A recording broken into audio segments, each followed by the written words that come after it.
¿Y si te dijera que el libre albedrío podría ser solo una ilusión? Durante siglos, la humanidad ha creído que tomamos nuestras propias decisiones, que somos dueños de nuestro destino. Pero, ¿qué pasaría si la mecánica cuántica tuviera algo diferente que decir al respecto? A nivel subatómico, las partículas parecen comportarse de manera aleatoria, pero ¿es realmente azar? ¿O existe un patrón oculto que dicta nuestras acciones? Si la física cuántica gobierna la realidad, ¿qué significa eso para la libertad humana? Lo que está en juego es más grande de lo que imaginas. Si la mecánica cuántica no permite el libre albedrío, entonces, ¿alguna vez hemos tomado una decisión por nosotros mismos? Quédate hasta el final, porque esta pregunta podría cambiar por completo tu forma de ver la realidad.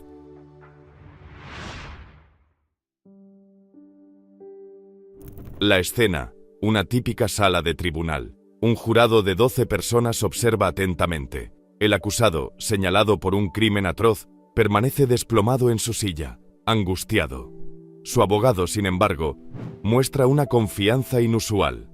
Damas y caballeros del jurado, no me pondré de pie aquí para intentar defender a mi cliente diciendo que no cometió esos crímenes. De hecho, lo hizo. La evidencia es irrefutable, pero deben declararlo no culpable porque en última instancia, él no es responsable de sus actos. Verán, mi cliente creció en una familia con dificultades en un barrio peligroso. Se juntó con malas compañías, no recibió una educación adecuada, estuvo expuesto al crimen desde una edad temprana. ¿Y por qué su familia estaba en esta situación? Sus bisabuelos llegaron a ese barrio como refugiados de una guerra devastadora. Aquella guerra fue provocada por una serie de sequías, y esas sequías fueron causadas por un cambio inusual en las corrientes oceánicas, que a su vez fue desencadenado por una ligera variación en el brillo del Sol durante esos años. Todos sabemos que el Sol obtiene su energía a partir de reacciones de fusión, y la velocidad de esas reacciones está determinada por la masa del Sol.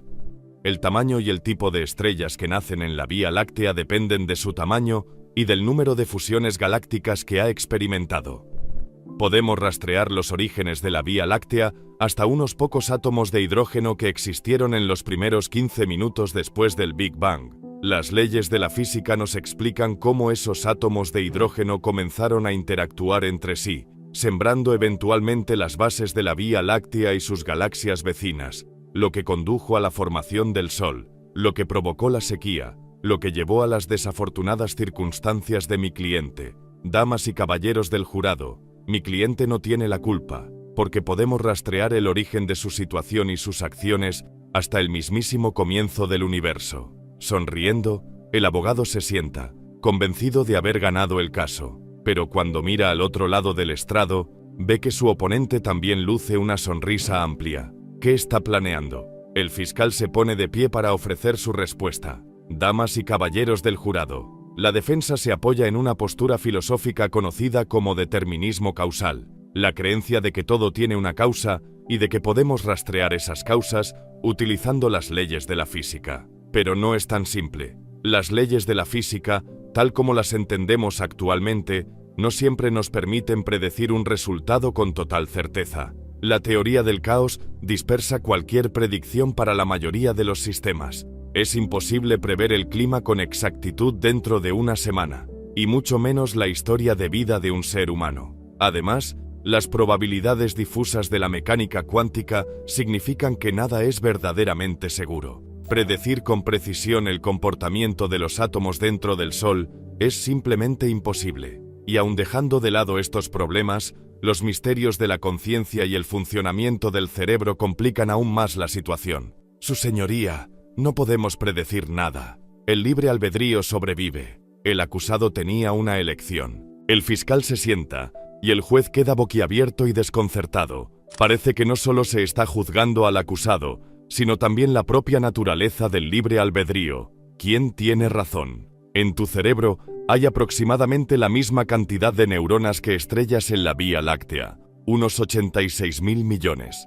Imagina por un momento un ser superinteligente, infinitamente más sabio y capaz que cualquier humano, tan vastamente superior a nuestras habilidades que apenas podemos concebirlo. Este ser no solo es inteligente, sino también omnisciente. Puede ver y registrar la posición y velocidad de cada átomo en todo el universo. Una molécula de agua flotando en la galaxia de Andrómeda. Un átomo de silicio enterrado a miles de kilómetros bajo tierra. Un ion de sodio desplazándose en tu corteza cerebral. Nada escapa a su atención. Lo sabe todo. Y este ser no solo tiene conocimiento absoluto, sino también dominio total de la física. La gravedad, la electricidad, el magnetismo, el calor y más están a su disposición. Posee, en esencia, una comprensión perfecta de cómo funciona la naturaleza.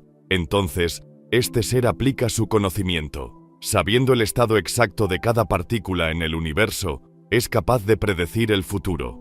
Al aplicar las leyes de la física al movimiento y comportamiento de cada átomo, este ser sabrá con precisión absoluta hacia dónde se moverán, qué harán a continuación y cómo actuarán. Puede repetir este proceso una y otra vez, avanzando en el tiempo, permitiéndole prever con total certeza el futuro entero del universo. Este ser puede ver la cadena de causa y efecto extendiéndose a través de las eras. Ve el futuro desplegado ante sí, desde lo microscópico hasta lo cósmico. Ve a las estrellas envejecer y morir. Verá a las galaxias fusionarse. Verá nuevos planetas formarse y la vida emerger. Verá las causas detrás del surgimiento de criaturas inteligentes, seres que creen que actúan con libre albedrío, capaces de tomar decisiones a su antojo. Pero este ser sabrá que están engañándose a sí mismos. Cada acto futuro, cada elección, cada decisión, cada efecto, será tan claro para esta entidad superinteligente como lo es el pasado para nosotros. Este experimento mental es conocido como el demonio de Laplace, en honor a su creador, Pierre-Simon Laplace. Es la máxima expresión del concepto filosófico del determinismo causal. Según esta perspectiva, que cobró impulso en los años previos a la publicación de Laplace en 1771, todo efecto en el universo tiene una causa anterior, que a su vez fue causada por otra anterior, siguiendo las leyes de la naturaleza en una cadena ininterrumpida que se remonta al origen del cosmos. En otras palabras, cada acción y movimiento futuro de todas las entidades del universo ya está determinado, ya está decidido antes de que ocurra. El estado pasado y presente del universo dicta, a través de las leyes de la naturaleza, cómo será el futuro. Una serie de causas y efectos que se extienden eternamente. No hay manera de escapar de esto. No hay forma de cambiarlo. El futuro ya está escrito, al igual que el pasado. Laplace no fue el primer científico en proponer el determinismo causal, especialmente en términos tan directos. De hecho, sus ideas fueron inspiradas por el trabajo de científicos anteriores, en particular, Isaac Newton. Aunque Newton no era un determinista, él creía en la intervención divina y sobrenatural. No fueron sus ideas teológicas las que dieron origen al demonio de Laplace, sino su física. Newton sentó las bases de nuestra concepción moderna de la física al unir dos corrientes de pensamiento. La primera fue introducida por Galileo, la idea de que las matemáticas pueden aplicarse para explicar y predecir los fenómenos naturales. Por supuesto, los astrónomos han utilizado herramientas matemáticas durante milenios para predecir los movimientos de los cuerpos celestes. Pero Galileo fue el primero en ampliar esas herramientas para explicar fenómenos en todas partes, no solo en los cielos. La segunda corriente que llevó a la revolución de Newton fue el concepto del espacio. En su obra, el espacio adquirió un nuevo significado. No era solo un constructo matemático abstracto, sino una entidad separada dentro del cosmos. Un escenario vacío donde los actores, desde partículas hasta planetas, desempeñaban sus papeles. Newton aplicó las matemáticas de Galileo a este concepto de espacio y, eventualmente, formuló sus leyes del movimiento, un triunfo en la comprensión del mundo natural. Con Newton, uno podía registrar la posición y el momento de un objeto y predecir su trayectoria desde ese momento hasta la eternidad. Esta visión mecánica y de precisión relojera sobre el movimiento y la interacción sentó las bases de lo que más tarde se convertiría en el determinismo causal. Laplace, un maestro de las matemáticas y un genio científico en su propio derecho, dedicó gran parte de su vida a extender y perfeccionar el trabajo de Newton. Y aunque guardaba en secreto sus creencias religiosas, los historiadores creen que, en el mejor de los casos, era agnóstico. Para él, el determinismo causal era evidente. Hoy en día, el determinismo causal constituye la base filosófica de toda la física y de cualquier ciencia derivada de la física. La física parte del supuesto de que el universo es determinista y que cada estado presente y cada efecto tiene una causa previa. La intervención sobrenatural y los eventos sin precedentes se consideran no físicos y por lo tanto, literalmente irreales. No es que tales eventos extraordinarios no deban ocurrir, sino que simplemente no pueden ocurrir. La causalidad del universo permite a los físicos hacer predicciones basadas en la configuración actual de un sistema, y es lo que permite descubrir las leyes de la naturaleza. Porque si el universo no fuera causal, ¿cuál sería el propósito de las leyes naturales? Cualquier cosa podría suceder sin motivo alguno. En esencia, la física es la expresión científica del propio concepto filosófico del determinismo causal. Y funciona. Funciona increíblemente bien. Quizás el ejemplo más espectacular y temprano del poder del determinismo causal fue la predicción de los eclipses solares totales. Las sociedades antiguas habían intentado sin éxito predecir los eclipses con cierta fiabilidad. No fue hasta los descubrimientos de Newton que logramos hacer cálculos perfectos. A principios de 1700, el astrónomo Edmund Halley predijo con precisión al minuto un eclipse solar total que pasó sobre Londres, y el estilo de mapas que diseñó aún se usa hoy en día. Ahora mismo, puedes abrir cualquier software de planetario y ver un mapa del cielo sobre tu cabeza en tiempo real. Puedes cambiar la fecha a la que desees, una semana en el futuro, un milenio más adelante, y el software te mostrará con asombrosa precisión cómo se verá el cielo en ese momento. Incluso puedes obtener una lista de los eclipses solares totales tan lejos en el futuro como desees. Y todo esto es posible gracias al determinismo. Los planetas del sistema solar tienen un estado actual, una posición y una velocidad específica. Su movimiento futuro está regido por la gravedad. Así que utilizando nuestra descripción matemática de la gravedad, podemos aplicar estos cálculos al estado actual del sistema solar y predecir con precisión el movimiento futuro de los planetas. Pero los físicos no se detuvieron ahí.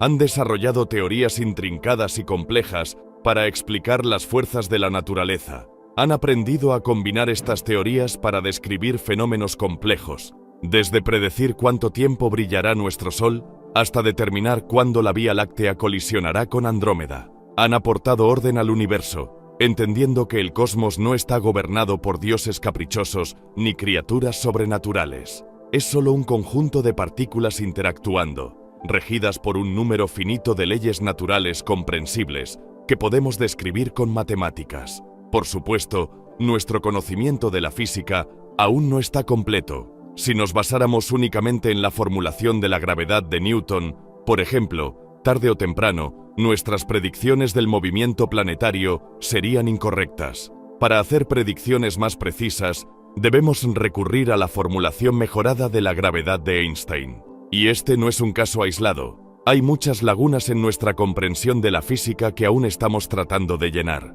Desde la materia oscura hasta los superconductores, no tenemos un conocimiento perfecto de la física, ni tampoco un conocimiento completo y exacto del estado actual de cada partícula en el universo. Incluso combinando todo nuestro conocimiento sobre la física, no podemos decir con certeza cuál será el destino de cada planeta dentro de miles de millones de años. Hay demasiadas partículas involucradas, con demasiadas interacciones individuales, como para hacer una predicción perfectamente precisa. Y el sistema solar, por complejo que sea, no es nada en comparación con un objeto como el cerebro humano. Incluso si mapeáramos cada átomo dentro de cada neurona, seguiríamos sin poder predecir con exactitud el comportamiento de esos átomos, ni siquiera un microsegundo en el futuro. A pesar de que aún queda mucho por aprender, esto no debilita la idea fundamental detrás del determinismo, ni tampoco impide la discusión sobre el libre albedrío. No tenemos las capacidades del ser superinteligente de Laplace.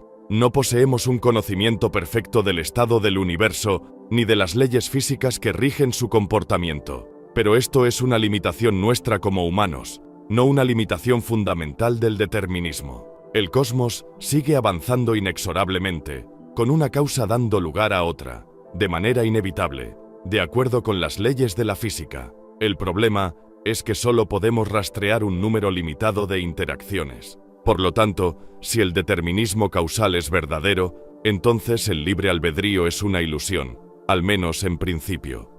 Este fundamento de la física moderna es un duro golpe para la idea de que tenemos control sobre el futuro. Esto se debe a que todo lo que sucede es precedido por un conjunto de causas que siguen las leyes de la física. No solo los eclipses solares totales obedecen estas reglas. Si alguna vez llegas tarde al trabajo, puedes seguir la cadena de causas hacia atrás para descubrir por qué. Tuviste que cambiarte la camisa porque derramaste café. Derramaste el café porque golpeaste la silla. Golpeaste la silla porque la moviste anoche para alcanzar algo en el armario superior. Lo que alcanzaste fue un snack a medianoche. Tuviste hambre porque sobrecociste el pollo, y así sucesivamente. Y no es solo a nivel macroscópico. El determinismo causal afirma que cada elección que hacemos se debe, en última instancia, al movimiento de partículas dentro de nuestras neuronas, todas gobernadas por las leyes de la física. No hay sorpresas, no hay decisiones, no hay efectos sin causa. Solo hay componentes del universo obedeciendo las leyes que los rigen, y nada más. Tal vez nunca desarrollemos la capacidad de predecir con precisión lo que una persona decidirá hacer en un momento dado, pero eso no significa que sus elecciones no estén ya predeterminadas. En el fondo, somos solo un conjunto de átomos interactuando entre sí según leyes naturales, siguiendo una cadena de causa y efecto que se remonta miles de millones de años atrás, hasta el Big Bang mismo. En un universo determinista, cada elección que hagamos en nuestra vida ya estaba decidida para nosotros, hace eones, antes de que nosotros, o cualquier otra persona, siquiera existiera. Esto parece concluyente, un universo mecánico, donde somos solo un engranaje más, pero el demonio superinteligente de Laplace tenía un fallo. No podía saberlo todo, porque en 1771, el propio Laplace no lo sabía todo. Goteo, goteo, goteo. El grifo con fugas ha estado manteniéndote despierto durante una semana. No has podido dormir, no has podido ignorarlo, no has podido dejar de oírlo. Simplemente sigue goteando, te está volviendo loco. El problema es que un grifo que gotea es un ejemplo perfecto de lo que se conoce como un sistema caótico. Los sistemas caóticos están cerca de seguir patrones regulares, pero nunca los repiten exactamente. Si el grifo gotease a intervalos regulares, tu cerebro rápidamente lo filtraría, permitiéndote ignorarlo y volver a dormir. Por otro lado, si las gotas fueran totalmente aleatorias, tu cerebro también podría filtrarlas como simplemente otro ruido de fondo. Pero no es ninguna de las dos cosas. Es caótico, es casi regular, pero no del todo. Casi aleatorio, pero no del todo. Es algo intermedio. Tu cerebro nunca puede predecir con exactitud cuándo caerá la siguiente gota, y por eso te mantiene despierto. Y nuestra comprensión moderna de los sistemas caóticos se remonta a 1961. Todo lo que Edward Lorenz quería hacer era descubrir por qué su programa de computadora no funcionaba. Investigador en el Instituto Tecnológico de Massachusetts, MIT, Lorenz se había interesado años antes en el problema de predecir el clima. El clima, como cualquier otro sistema físico, es determinista. Si conocieras ciertas propiedades, como la velocidad del viento, la temperatura y la humedad, podrías aplicar las leyes de la física para predecir cómo cambiaría el clima. Pero esto no era un cálculo sencillo. Incluso los modelos más simples requerían hacer un seguimiento de 12 variables diferentes, todas entrelazadas mediante complejas ecuaciones no lineales, ecuaciones que Lorenz no podía resolver a mano. Tenía que usar una computadora, con su capacidad para procesar números de manera eficiente. Después de ejecutar una simulación de pronóstico, Lorenz quiso volver a verla en acción. Para ahorrar tiempo, inició la simulación desde la mitad, utilizando un informe impreso con los resultados parciales como datos de entrada para una nueva ejecución. Pero, para su sorpresa, obtuvo un resultado completamente diferente. A Lorenz le tomaría años descubrir el problema fundamental y comprender lo que estaba sucediendo. Y en el proceso, accidentalmente se convirtió en el fundador de la teoría moderna del caos. El problema residía en cómo la computadora almacenaba e imprimía los valores de las variables en la simulación. Las computadoras tienen una cantidad finita de memoria, por lo que dejan de registrar la precisión después de cierto número de cifras decimales. En el caso de Lorentz, su computadora registraba 6 dígitos de precisión, pero para que el informe impreso fuera más legible, la simulación solo mostraba 3 dígitos. Lorentz, como matemático, asumió que los 3 dígitos adicionales no tendrían importancia. Después de todo, eran solo pequeños errores de redondeo, menos de una parte en 1000, por lo que no deberían haber afectado el resultado general de la simulación. Según la comprensión matemática de la época, los errores pequeños simplemente permanecían pequeños. Pero esas diferencias insignificantes entre los números almacenados en la computadora y los impresos provocaron cambios drásticos en los resultados de la simulación de Lorentz, generando predicciones meteorológicas completamente distintas. ¿Qué estaba pasando? ¿Había muerto el determinismo? ¿Nuestro entendimiento matemático de la física, establecido por Newton hace siglos, falló en esta aparentemente simple tarea de predecir el clima? La respuesta era sí y no. La teoría del caos es complicada. Antes de Lorentz, nuestra comprensión de la física matemática se basaba en algunas suposiciones fundamentales. Una de ellas era que, si querías predecir el comportamiento de un sistema, necesitabas conocer sus condiciones iniciales como las leyes físicas que lo rigen.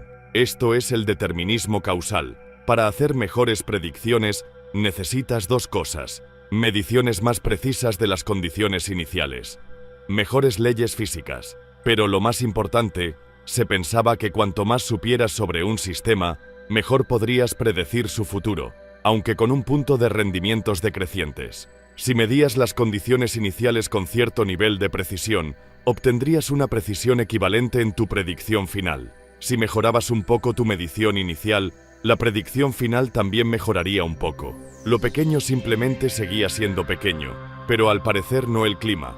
El clima era extremadamente sensible a sus condiciones iniciales. Lorentz descubrió que el más mínimo cambio en las condiciones iniciales podía alterar por completo la evolución del sistema, llevando el clima por un camino totalmente diferente. Era caótico. En 1972, el meteorólogo Philip Meirelles organizó una conferencia en la que Lorentz presentó sus hallazgos. El mismo Meirelles sugirió el título de la charla, una frase que aún resuena décadas después: ¿la aleteo de una mariposa en Brasil puede provocar un tornado en Texas? Esta pregunta está en el corazón de lo que hoy llamamos teoría del caos. No todos los sistemas físicos son caóticos, pero muchos lo son. Para que un sistema sea caótico, debe cumplir 2 condiciones clave. Sus ecuaciones deben ser no lineales, lo que significa que las variables no siguen una relación proporcional. El sistema debe ser sensible a sus condiciones iniciales, es decir, pequeñas variaciones en el inicio no se disipan, sino que se amplifican con el tiempo. Esta combinación conduce al caos, lo que significa que cambios minúsculos, incluso aquellos que los físicos normalmente considerarían insignificantes, pueden generar efectos enormes. Esto puede hacer que predecir con precisión el comportamiento de un sistema sea prácticamente imposible. Aunque la teoría moderna del caos surgió con Lorentz y su estudio de los sistemas climáticos, los físicos llevaban siglos encontrándose con ella sin darse cuenta.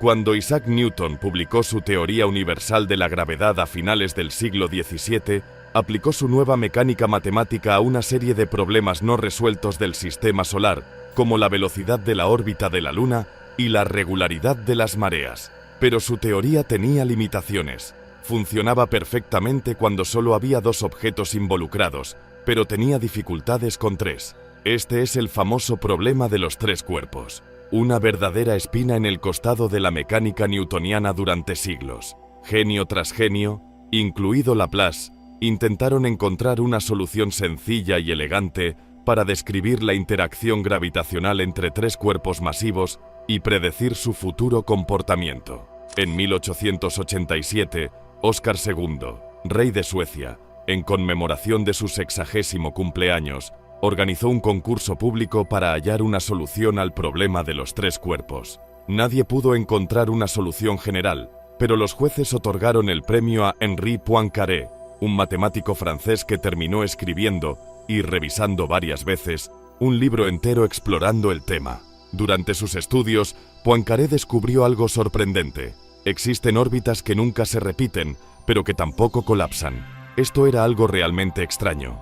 El pensamiento determinista convencional establecía que las órbitas planetarias eran estables o inestables, o bien un planeta seguía una órbita fija año tras año, sin variaciones, o bien las fuerzas gravitacionales lo harían chocar contra el Sol o expulsarlo del sistema solar. Pero Poincaré encontró algo nuevo. Las órbitas planetarias eran estables en cierto sentido, ya que los planetas no se desviaban sin control, pero nunca se repetían exactamente.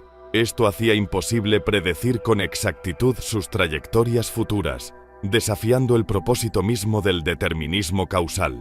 Este fue el inicio de la teoría del caos, aunque Poincaré no lo sabía. Casi un siglo después, Edward Lorenz encontraría un comportamiento similar en sus estudios sobre los patrones climáticos complejos. Descubrió que, aunque el estado de su sistema meteorológico simulado nunca se repetía exactamente, una vez que el sistema alcanzaba una determinada combinación de temperatura, velocidad del viento, etc., esa combinación exacta no volvía a aparecer. Aún existían patrones más amplios en la evolución del sistema. Las temperaturas fluctuaban regularmente entre períodos más fríos y más cálidos. Los vientos soplaban en una dirección, luego se debilitaban y después cambiaban de rumbo. Y así sucesivamente, pero nunca de la misma manera exacta. El sistema meteorológico parecía seguir ciclos, pero nunca eran idénticos. Para Lorenz, predecir el clima era tan imposible como predecir el movimiento gravitacional de tres objetos. Otro ejemplo de un sistema caótico es el de las poblaciones animales. Uno podría pensar ingenuamente que, si comprendemos las relaciones depredador-presa y el ciclo de vida de una especie, sería fácil predecir el tamaño de su población en el futuro. Pero las ecuaciones que rigen el crecimiento poblacional, conocidas como mapas logísticos, pueden ser caóticas. Las poblaciones pueden ciclar en patrones semi-irregulares, pero nunca se repiten exactamente. Y conocer la población de un año no garantiza que podamos predecir la del año siguiente. Por supuesto, no todos los sistemas son caóticos. Un péndulo, por ejemplo, si no es afectado por fuerzas externas, no seguirá una trayectoria caótica. Pero muchos sistemas sí lo son. Y los sistemas caóticos tienen una característica especialmente molesta. Son extremadamente sensibles a las condiciones iniciales. El más mínimo cambio al inicio, por insignificante que parezca, puede acumularse rápidamente y provocar cambios dramáticos en la evolución del sistema. A través de poderosos cálculos computacionales, los meteorólogos pueden hacer predicciones climáticas razonablemente precisas con algunos días de anticipación. Pero más allá de eso, la naturaleza caótica del sistema meteorológico de la Tierra imposibilita predicciones a largo plazo. Y este caos está arraigado en la naturaleza fundamental de estos sistemas. Incluso el demonio de Laplace tendría dificultades, ya que necesitaría ser verdaderamente sobrenatural, poseyendo una información infinitamente precisa sobre el estado actual del universo. Cualquier conocimiento que no sea absolutamente perfecto, cualquier cantidad finita de información, llevaría inevitablemente al caos, haciendo que el sistema evolucionara de forma impredecible y destruyendo el sueño del determinismo absoluto. Sin embargo, los sistemas caóticos siguen siendo sistemas físicos, lo que significa que son causalmente deterministas. Cada paso en la evolución de un sistema caótico es directamente causado por su estado previo, y su desarrollo sigue estando gobernado por leyes físicas. Por lo tanto, la teoría del caos no destruye los principios fundamentales del determinismo, pero sí hace que sea extremadamente difícil, si no imposible, predecir con precisión absoluta la evolución futura del universo. Pero a pesar de esto, la teoría del caos tampoco salva el libre albedrío. Es posible que nunca, en la práctica, podamos predecir con certeza las decisiones y comportamientos de la mente humana, pero eso no significa que nuestras futuras decisiones no estén ya determinadas por las leyes físicas. Solo significa que quizá nunca podamos aplicar el determinismo a los seres humanos. Siempre pareceremos misteriosos e impredecibles, pero en el fondo, seguiríamos siendo tan deterministas como siempre lo hemos sido. La teoría del caos es una teoría clásica de la física, arraigada en la mecánica de relojería de la gravedad de Newton. Con suficiente precisión, al menos puedes hacer una estimación razonable del próximo paso que dará un sistema. El caos necesita tiempo para desplegarse. Pero hay otra rama de la física que sacude estos mismos fundamentos. Una rama donde los eventos futuros no pueden predecirse con certeza, donde el determinismo, la base misma de la física moderna, se desmorona por completo. Esa rama es la mecánica cuántica, la teoría física que describe los cimientos subatómicos de nuestro mundo y que podría tener las claves para desbloquear el libre albedrío. El gato incierto Erwin Schrödinger estaba harto. Observó, horrorizado, cómo la mecánica cuántica, un campo en el que él mismo había desempeñado un papel clave, evolucionaba en una dirección que le resultaba repulsiva. Eventualmente, declaró: «No me gusta y lamento haber tenido algo que ver con esto». Y abandonó el mundo cuántico para siempre. Pero antes de marcharse, dejó un último regalo para la comunidad científica. Un experimento mental, ahora famoso y citado cada vez que se menciona la mecánica cuántica, que involucra a un gato bastante desafortunado. El experimento es sencillo. Colocas un gato dentro de una caja. Construyes un dispositivo que tiene un 50% de probabilidades de matar al gato. Esperas a que se active el temporizador del dispositivo. Abres la caja y encuentras un gato muerto o un gato vivo. Bastante simple, excepto por lo que la mecánica cuántica dice sobre el estado del gato antes de abrir la caja. Según la interpretación más aceptada, el gato existe en un estado simultáneo de vivo y muerto, y es imposible, literalmente imposible por más ingenioso o preciso que seas, determinar el destino del gato hasta que abras la caja. Una vez que lo haces, emerge uno de los dos posibles estados, y el resto de la física procede con normalidad. Pero, ¿por qué un gato? Schrödinger eligió deliberadamente un sujeto experimental familiar y adorable para resaltar lo que consideraba una absurdidad evidente en la mecánica cuántica: la total ausencia de determinismo. En los cálculos cuánticos solo funcionaban las probabilidades. Nunca se podía estar seguro de lo que iba a suceder. Pero una vez que realizabas una medición, en este caso, abrir la caja para comprobar el destino del gato, todas las probabilidades y la indeterminación desaparecían, siendo reemplazadas por las leyes normales y deterministas de la física. Para Schrödinger, esto resultaba ridículo. Los experimentos en mecánica cuántica parecen totalmente aleatorios, pero esa aparente aleatoriedad ocurre principalmente a escalas atómicas o subatómicas, muy fuera del alcance de la percepción humana. En 1921, el físico Otto Stern concibió un experimento sencillo pero ingenioso para traer el mundo cuántico a la vista directa.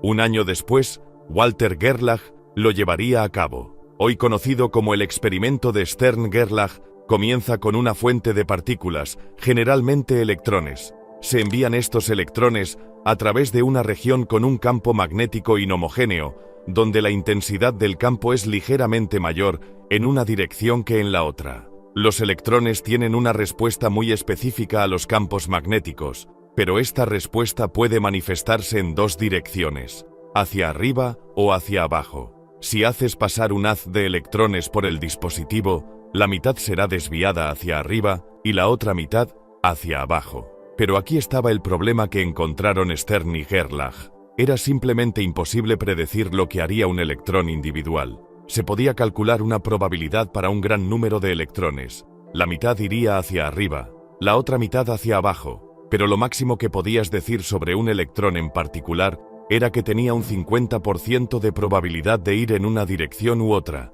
y eso era solo el comienzo. Si realizabas el experimento a lo largo de un eje, tras el proceso de medición, todos los electrones girarían en la misma dirección, pero si luego intentabas medir su giro en un eje diferente, la aleatoriedad cuántica volvía a aparecer, y te ves forzado nuevamente a un mundo de probabilidades. La lección aquí es que la medición de una propiedad cuántica no garantiza certeza sobre otras propiedades cuánticas. Siempre te enfrentarás a incertidumbres. Múltiples experimentos, como el de Stern-Gerlach, demostraron que el mundo subatómico seguía reglas diferentes, reglas en las que el determinismo que había dominado la física durante siglos ya no se aplicaba. Unos años después, en 1926, Schrödinger intentó resolver el caos del mundo cuántico introduciendo su ahora famosa ecuación de onda.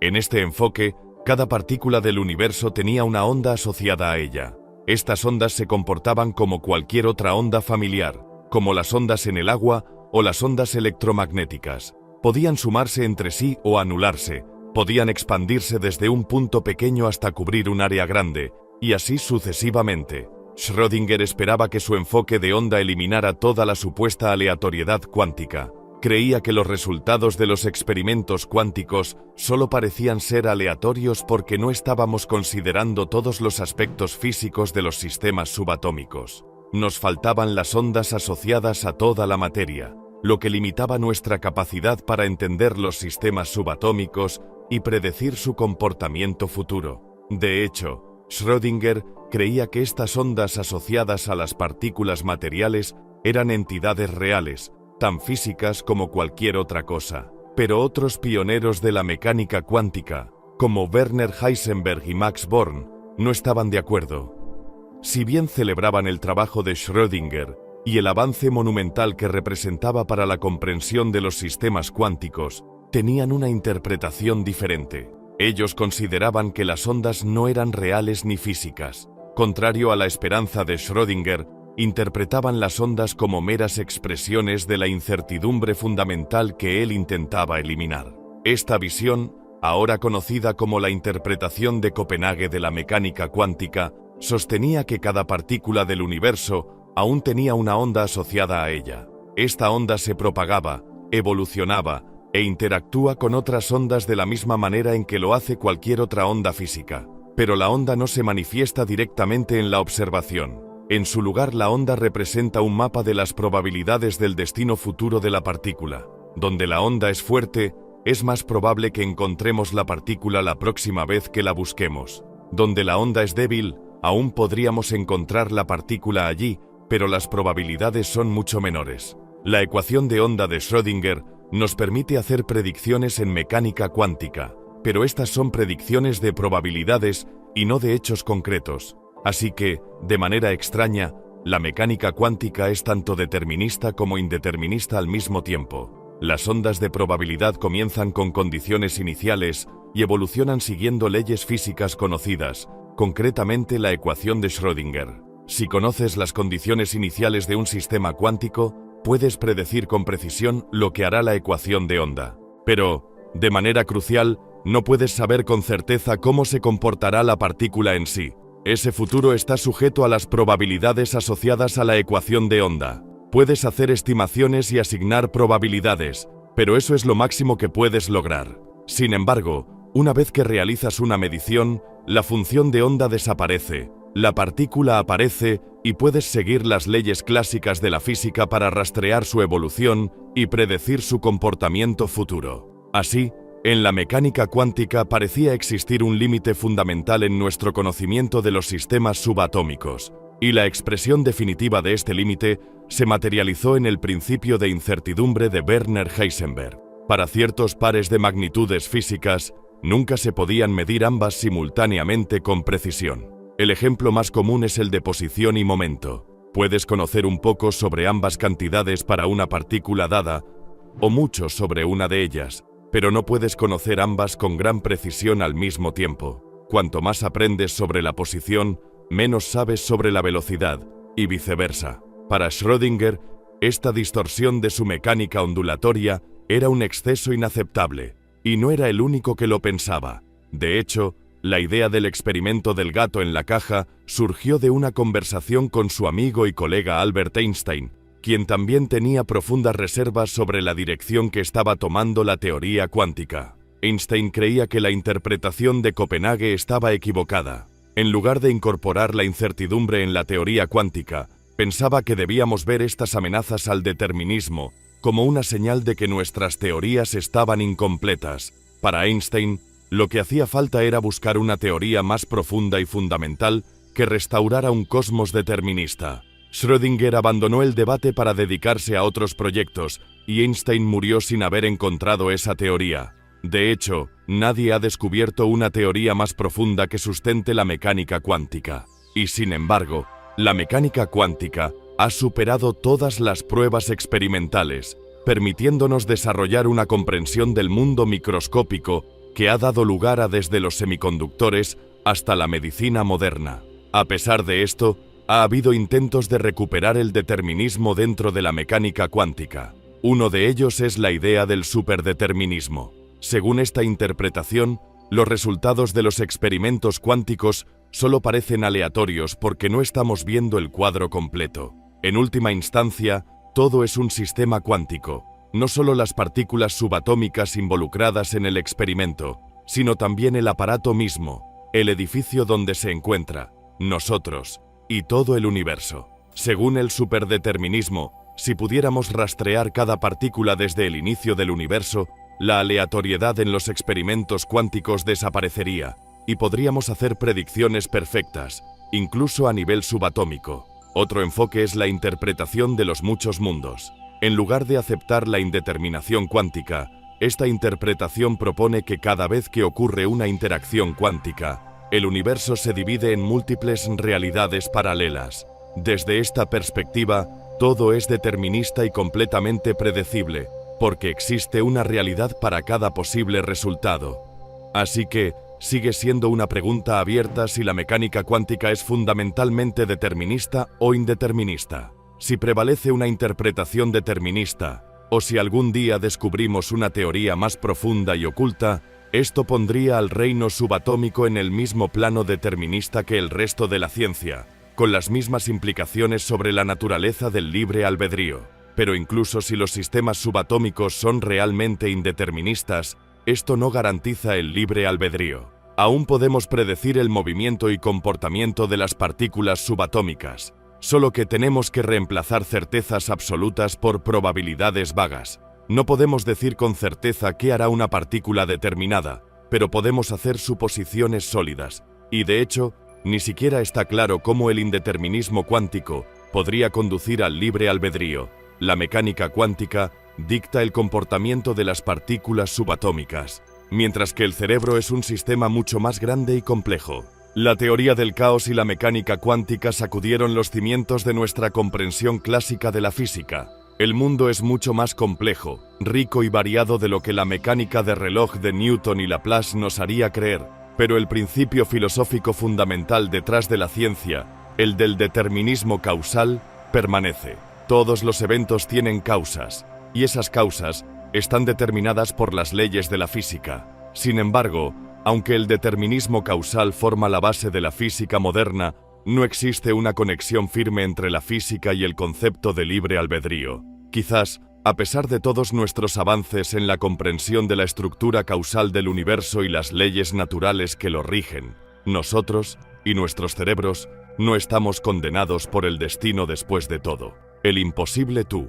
El experimento es simple. Tomas a un participante que haya recibido daños en alguna parte de su corteza visual, la parte del cerebro encargada de procesar la información visual. El daño puede ser producto de una ACV, una lesión o cualquier otra causa. Lo que importa es el daño a esa área, no el origen. Lo que es relevante es cómo se configura el experimento. Luego, le muestras cartas con imágenes impresas y le pides que identifique la imagen. Contra todo pronóstico, los participantes ciegos son capaces de adivinar la naturaleza de la imagen con probabilidades mucho mayores que las aleatorias. En otro experimento, lanzas una pelota al participante ciego, y ellos tienen la extraordinaria capacidad de atrapar la pelota con mucha más frecuencia de lo que deberían. Según todos los informes, las personas ciegas tienen algún tipo de percepción visual, a pesar de su incapacidad para ver. Dicho esto, los participantes nunca expresan un grado de certeza sobre sus habilidades, ni pueden explicar cómo pueden atrapar la pelota, o por qué saben cuál es la imagen correcta. Lo mejor que pueden describir la experiencia es como una reacción intuitiva, una sensación sobre lo que es la imagen o hacia dónde volará la pelota, pero no la certeza de un conocimiento consciente. No hay una explicación definitiva para este fenómeno, conocido como visión ciega, pero obviamente tiene algo que ver con la asombrosa complejidad del cerebro y con el hecho de que opera en múltiples niveles que apenas entendemos, la mayoría de los cuales están ocultos para nosotros. Aunque es difícil estimar las capacidades de procesamiento de información del cerebro, porque el cerebro no es una computadora y no procesa información como una estimación aproximada es que menos del 0,05% de la información que llega al cerebro desde nuestros sentidos llega a nuestra conciencia. De hecho, nuestra conciencia representa solo una pequeña fracción de las capacidades totales de nuestros cerebros, que son tan complejos que casi desafían la descripción, por no hablar de la comprensión. A nivel celular, un cerebro humano típico tiene alrededor de 86.000 millones de neuronas individuales. Las neuronas se conectan entre sí para formar una red con más de 100 billones de conexiones. Además del cerebro en sí, también tenemos un sistema nervioso completo, que constantemente envía señales eléctricas hacia y desde el cerebro. Además, está el sistema endocrino, que es otra forma en que el cerebro y el cuerpo interactúan entre sí. Y eso es solo a nivel celular base. Las neuronas de diferentes regiones del cerebro trabajan juntas de manera multifacética y compleja para realizar incluso tareas simples. En resumen, el cerebro es una de las estructuras más complejas conocidas por la humanidad. Esto significa que, a pesar de todos los avances que hemos logrado en física, química, biología, neurociencia y filosofía, todavía no tenemos una comprensión completa, o, algunos podrían argumentar, ni siquiera rudimentaria, de cómo funciona el cerebro y cómo llegamos a nuestra experiencia consciente del mundo. Y, por supuesto, nuestra conciencia es la clave del libre albedrío, ya que es a través de nuestra propia autoconciencia que desarrollamos la creencia de que somos responsables de nuestras propias decisiones, y que, aunque estamos influenciados por el pasado, la cadena de eventos que lleva a nuestras decisiones no determina lo que esas decisiones serán.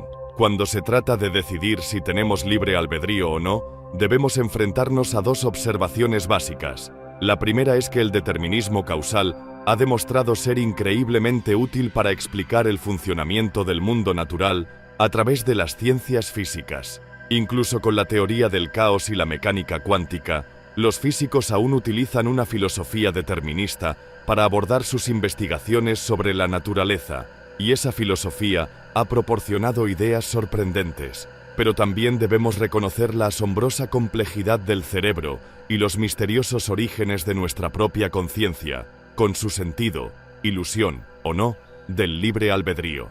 Si vamos a llevar el determinismo causal a su extremo lógico, entonces en principio podríamos rastrear cada conexión, cada neurona, cada proteína, cada molécula, cada átomo y cada partícula subatómica en el cerebro, y usar nuestro conocimiento de la física fundamental para predecir lo que esas partículas harán, y a partir de ahí predecir cómo el cerebro responderá y evolucionará con el tiempo, cómo será nuestra experiencia consciente de esa evolución, y en última instancia, qué decisiones íbamos a tomar, independientemente de si sentimos que teníamos libre albedrío o no. Si la teoría del caos es importante en estos cálculos, entonces no podríamos hacer predicciones sobre las decisiones del cerebro a largo plazo, pero aún podríamos hacerlo a corto plazo. De hecho, si la mecánica cuántica es importante en estos cálculos, entonces tendríamos que reemplazar las predicciones precisas con probabilidades más difusas, pero aún podríamos hacer suposiciones sólidas. En un universo determinista, el libre albedrío es solo una ilusión, un subproducto de una neuromecánica profunda que da lugar a la conciencia, y nuestros cerebros van a hacer lo que siempre iban a hacer, ya que están sujetos a las condiciones del universo en el pasado y a las leyes de la física. Pero debido a que el cerebro es tan complejo, más allá de nuestra comprensión actual, simplemente no podemos predecir el comportamiento humano. Solo podemos hacer hipótesis sobre la posibilidad de ello.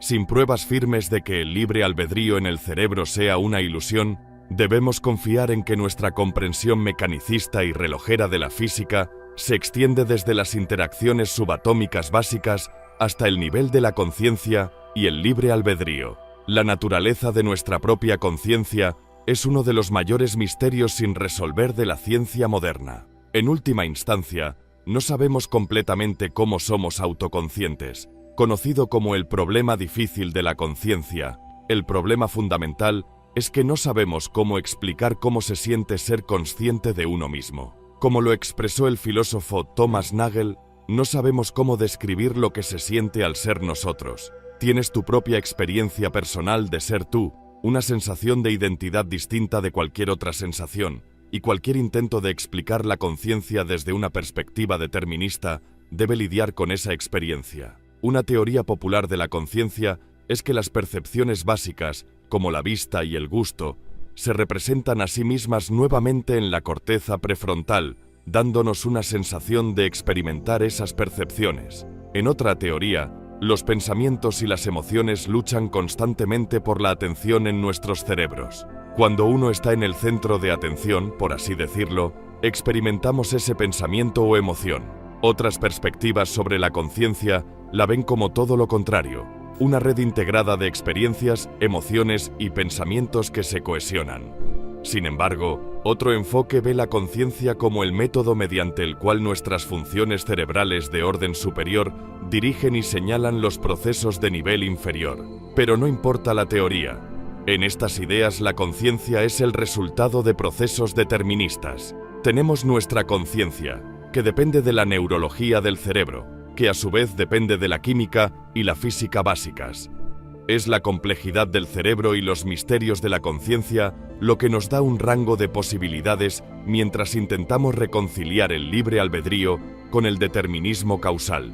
Así que tal vez haya una opción más a considerar. Tal vez el universo no sea determinista. Esta afirmación va en contra del pensamiento científico moderno, pero por más exitosa que sea la ciencia moderna, lucha por explicar muchos componentes del mundo natural. Puede ser que no todos los aspectos del mundo sean causalmente deterministas, y nuestros cerebros sean uno de esos aspectos.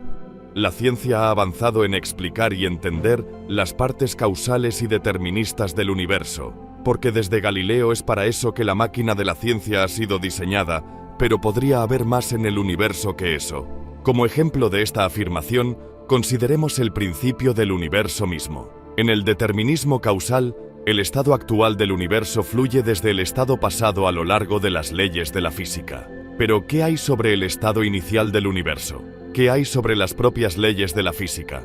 Incluso si algún proceso exótico, actualmente desconocido, desencadenó el Big Bang hace miles de millones de años, ¿qué causó que ese proceso previo existiera en primer lugar? ¿Qué causó o desencadenó las leyes de la física? Incluso un universo eterno es difícil de explicar. ¿Por qué hay algo en lugar de nada? Este es un problema de larga data que muestra que, por poderoso que sea el determinismo causal, tiene sus límites. O tal vez el universo sea determinista, pero no siempre susceptible a las leyes de la física. Tal vez algunas regiones del universo, como el interior de nuestros cerebros, sean tan complejas, tan entrelazadas, que siempre estarán más allá de nuestra comprensión. De hecho, el filósofo Douglas Hofstadter ha hipotetizado la existencia de bucles extraños, que son estructuras matemáticas que son deterministas, pero que se repiten de manera compleja e impredecible. Otra posibilidad es que la teoría del caos y la mecánica cuántica interactúen en el sutil sistema de transmisión neuroquímica del cerebro, donde se combinan para permitir una miríada de posibilidades aleatorias e inciertas dadas un conjunto de entradas. Desde este punto de vista, el libre albedrío es algo real, nacido de la naturaleza impredecible de la física fundamental. Pero tal vez nunca descubramos un conjunto de leyes físicas que nos permita explicar cómo funciona el cerebro. En ese caso, el libre albedrío seguiría siendo una ilusión, pero una que nunca podríamos descifrar o desenmarañar. Los seres humanos siempre actuarían de maneras impredecibles, y siempre tendríamos la sensación de estar en control de nuestras propias decisiones. Sin embargo, ese no es el fin. Hay una forma más de verlo. El debate entre el libre albedrío y el determinismo naturalmente se presenta como una opción de esto o aquello. Debes elegir uno u otro. Pero hay otra forma, llamada compatibilismo. Concebido en los siglos XVI y XVII por los filósofos David Hume y Thomas Hobbes, el compatibilismo se basa en el hecho de que aún no hemos descubierto todas las leyes de la naturaleza y que un nuevo conocimiento puede encontrar que la física determinista aún permite el libre albedrío. Específicamente, en este marco, el libre albedrío se define como la capacidad de elegir una opción cuando se presenta una alternativa que igualmente podría haber sido elegida, y ambas opciones son permitidas por las leyes de la física. Imagina que estás cenando y tratando de decidir entre dos platos, el filete o el pollo. Finalmente eliges el filete, y en un universo determinista esa elección fue dictada por las leyes de la naturaleza. Pero considera una realidad alternativa en la que elegiste el pollo. En ese universo, esa elección también está dictada por las leyes de la naturaleza. No importa qué, no has roto ninguna ley, ni invocado ningún poder sobrenatural sobre la causalidad. Ambas opciones fueron permitidas. En el compatibilismo, una comprensión más profunda de las leyes de la física revelaría cómo funciona esto. Aún no entendemos tal teoría, pero eso no significa que no exista. Si tuviéramos ese conocimiento más avanzado, podríamos rectificar el libre albedrío con el determinismo, porque nuestro nuevo conocimiento de la física nos mostraría claramente cómo son compatibles. Para el compatibilista, el hecho de que parezca haber una brecha entre el libre albedrío y el determinismo realmente solo nos muestra cuán limitados somos en nuestra comprensión de la naturaleza, la física y el cerebro. Y así no hay consenso sobre la verdadera naturaleza del libre albedrío, ya sea que sea una faceta real de nuestra experiencia o solo una ilusión traída por un universo determinista. En cuanto a lo que elijas creer, eso es algo que solo tú puedes decidir. O Number. Llegados aquí, ¿acaso no has visto este otro documental sobre el espacio? Yo no me lo perdería,